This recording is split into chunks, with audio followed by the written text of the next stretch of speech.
Kakailanganin natin ng talong, pechay, sitaw. Yan, pinutol-putol na yung sitaw. Tapos itong talong, hihiwain na lang yan.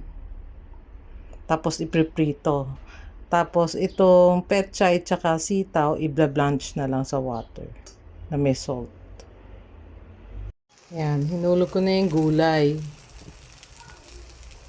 Maya-maya, tanggalin na siya dyan sa tubig. Yan, luto na siya. So, tanggalin na natin.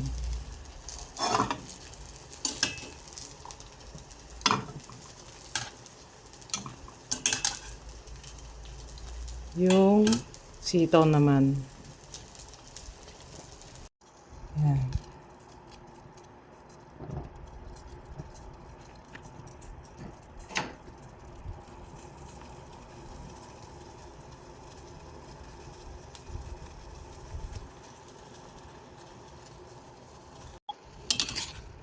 Hanguin na rin, luto na.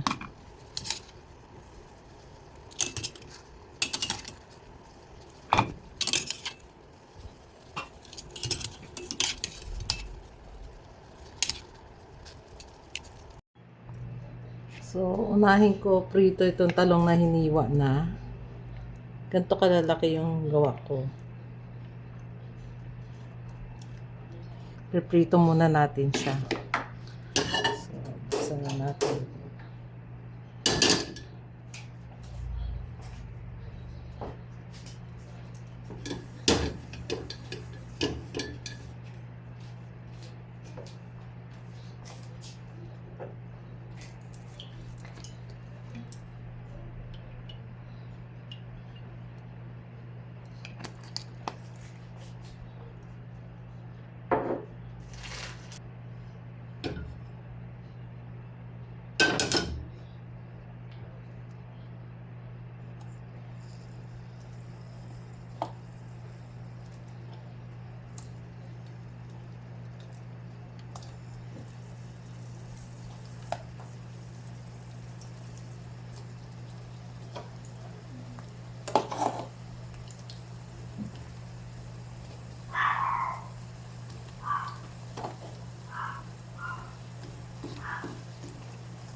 Baliktad lang natin sila.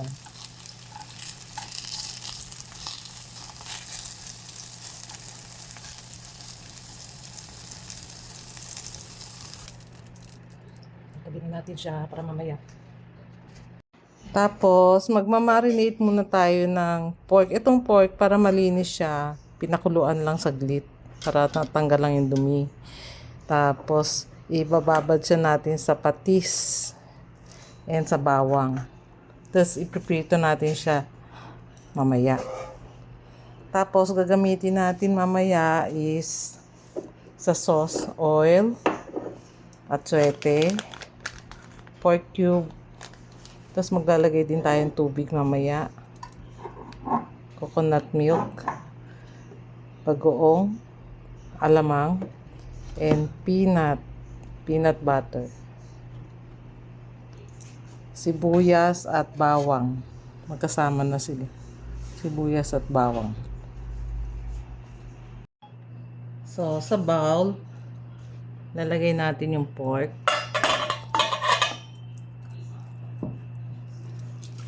Lagyan natin siya ng patis.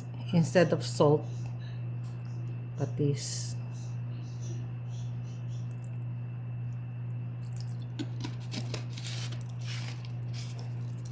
And bawang. Tinadtad na bawang. Chop garlic. Malinis kamay ko ha. Nagugas ako. Imamas lang natin siya.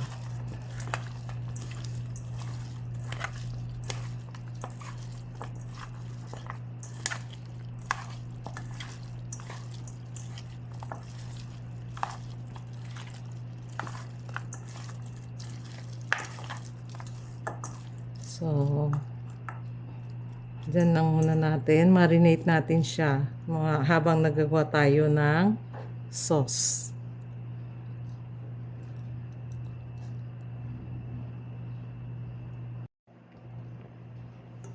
So, itong na-marinate natin pork kanina, lalagyan na natin ng all-purpose flour bago natin siya ipiprito.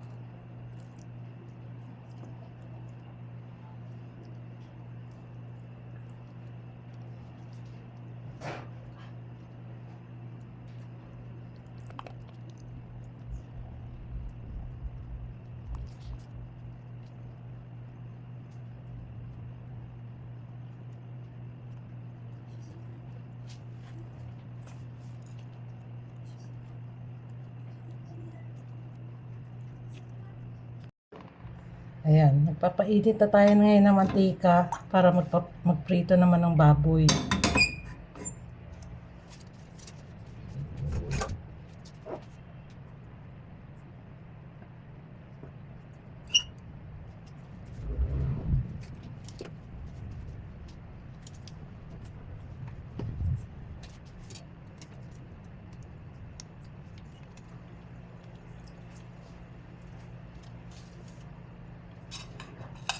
Ayan, mainit na siya.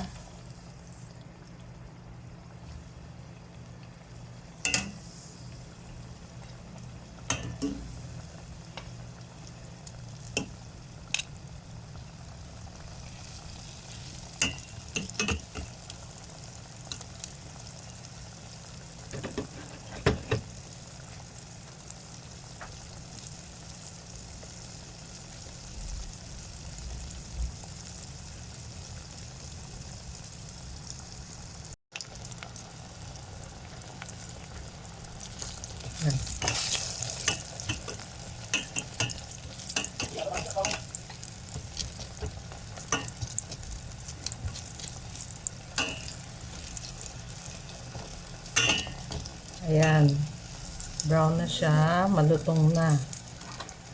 So,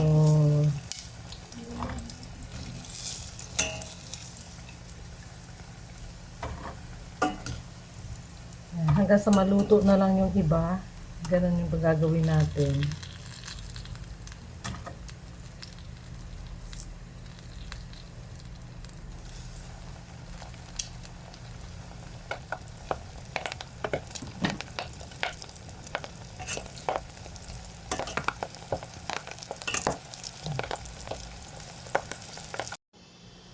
Ayan, mag-gisa na tayo ng ating sauce. So, nilagyan ko na yung kawali ng konting mantika. Igigisa natin yung atsuete. Itong atsuete, siguro mga 1 tablespoon lang siya. Tapos, nilinis ko lang siya ng tubig sandali. Ayan. Pag mainit na yung oil, igigisa natin to para lumabas yung katas niya. Kulay.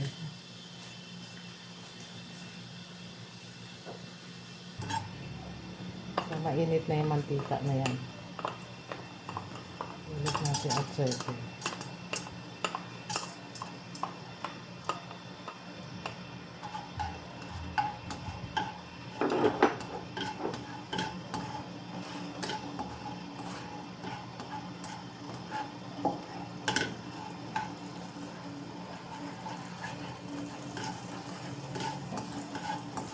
gigisahin lang para lumabas yung katas niya.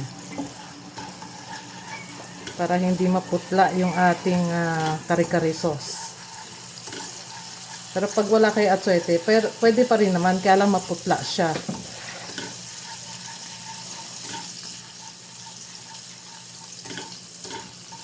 Yan na, lumabas na kulay niya. So, pwede na yan. Tanggalin na natin yung buto.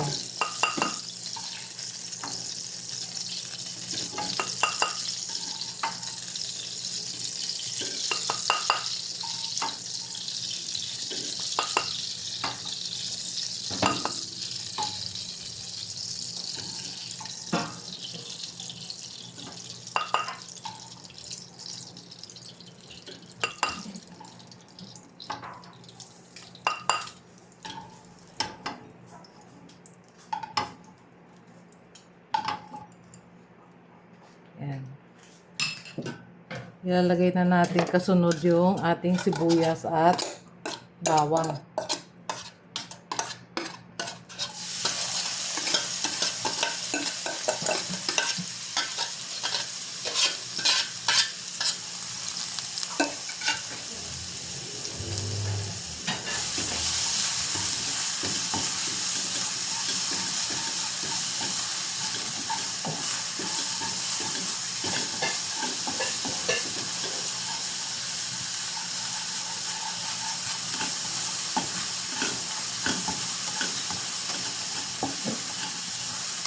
Ayan, makikita niya may kulay na yung ating sibuyas at bawang.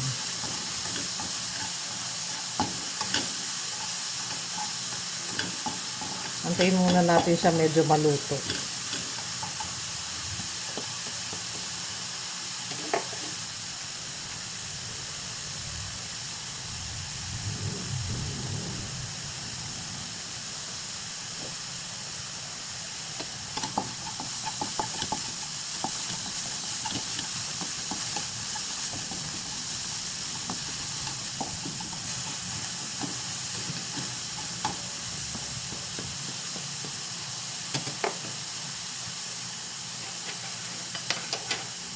Isusunod ko dyan yung bagoong. Maglalagay lang ako ng konti.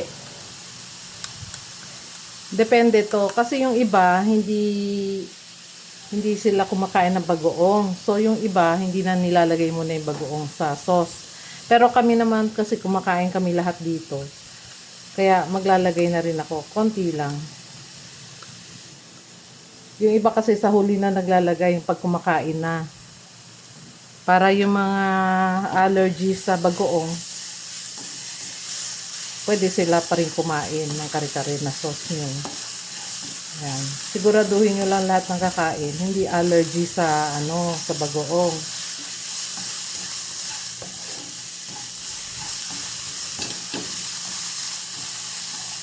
Yan. Tapos susunod ko na yung peanut butter.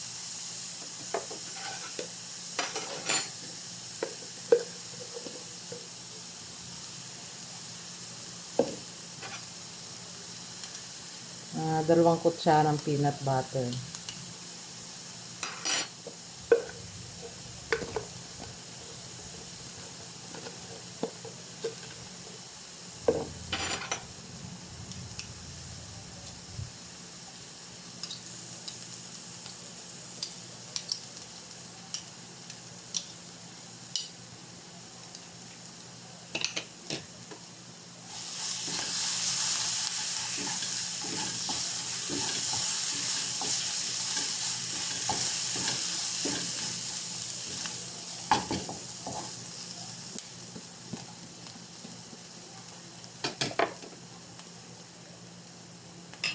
Tapos, yung Knorr cubes, kalahati lang lalagay ko.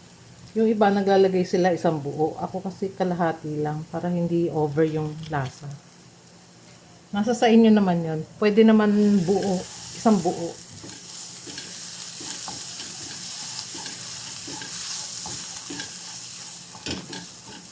Tapos, ilagay na natin yung gata natin. Kalahating baso ng gata.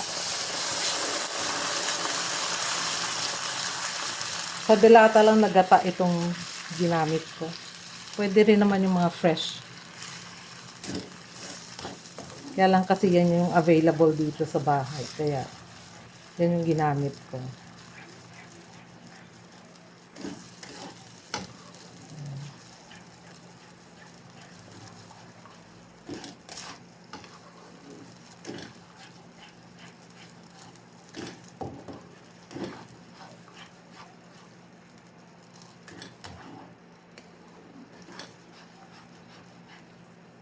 Yan. Para hindi siya sobrang lapot, lalagyan ko siya ng bagong kulong tubig.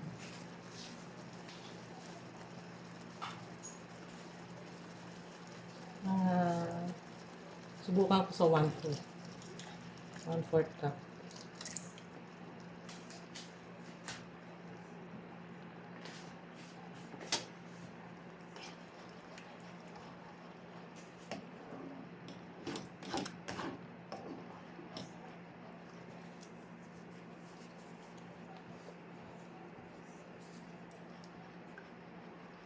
Yan.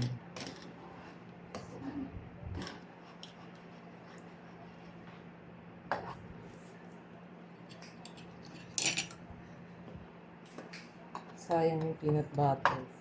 Wait.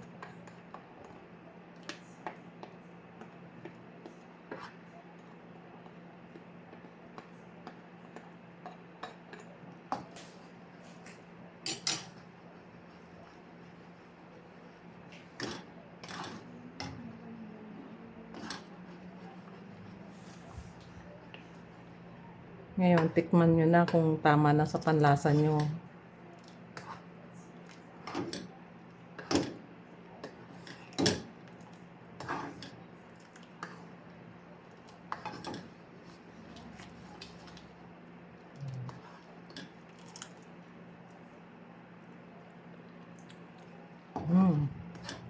Sarap na.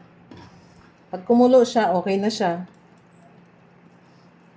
Ganun lang kasimple gumawa ng kare-kare sauce. Malasa na rin siya kasi nilagyan ko siya ng konting bagoong. Pero yun nga, optional yung bagoong na ilagay agad. Kasi hindi nyo sure kung lahat pwedeng kumain ng bagoong. So optional yun, nasa sa inyo. Kung alam mong lahat naman sa bahay nyo kumakain ng may bagoong, lalagay mo na. Yan. Okay na siya. Tapos na yung ating sauce.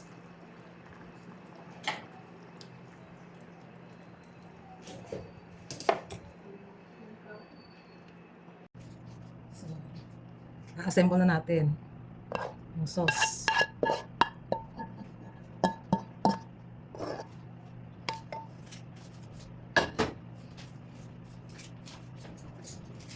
Then, assemble na natin yung ating pork.